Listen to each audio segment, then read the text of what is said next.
and welcome to another edition of Brian Montross Talks Real Estate.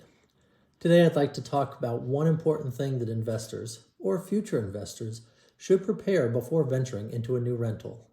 This is an emergency fund, a fund that investors should prepare even before buying a property to cover unexpected costs. I know that getting into the business is exciting, and once you get the capital in hand, it's tempting to jump right in and purchase something. But please, slow down. Take a moment and prepare by saving up an emergency fund. Rent Life Property Management wrote in their blog that having this emergency fund is vital because rental property ownership has an unpredictable nature. This also maintains stability in the cash flow and investment value by being a cushion that saves you from financial strain. Lastly, it gives property owners peace of mind from emergencies that might happen. Chris Clothier posted a blog on BiggerPockets listing what you should and shouldn't use an emergency fund for. Let's first discuss how you should be using it. First on the list is covering temporary gaps in income. While we hope for the best, we should brace ourselves for moments when there are no renters or when some renters will not renew their leases. There could be months when the property is not generating income. Not being able to cover the mortgage payments, insurance fees, and property taxes is a great risk for loss of business. Second is dealing with emergency repairs. Broken appliances, burst pipes, floor cracks, a lot of other damages may require costly repairs. Using an emergency fund for this will keep that cash flow stable. Third, paying for insurance deductibles.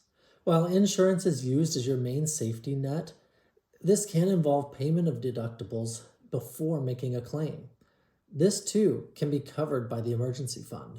Now, let's talk about what you should never use the funds for. We discussed that you can use the funds to cover some repairs, but take note that these are only for emergency repairs. Do not cover renovations that are just for aesthetics. Cosmetic renovations can add value to your property, but the purpose of the emergency fund is to cover unexpected expenses. Delays in doing cosmetic renovations will not really put your business at risk. So this can wait until you build up capital to make those renovations. Second, do not spend it on personal expenses.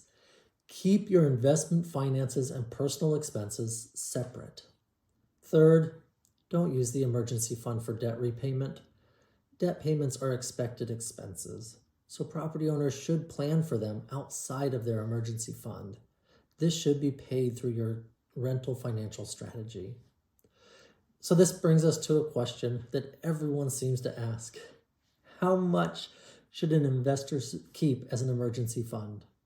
Well, it depends, but a rule of thumb is somewhere between 3 to 6 months of expenses for each property. That includes mortgage payments, property taxes, insurance premiums, maintenance costs, and any other recurring expenses for the property. If you want to learn more about this, feel free to reach out to me, and I would be happy to go into more details. Thanks for watching, and once again I leave you with this verse. Be strong and courageous.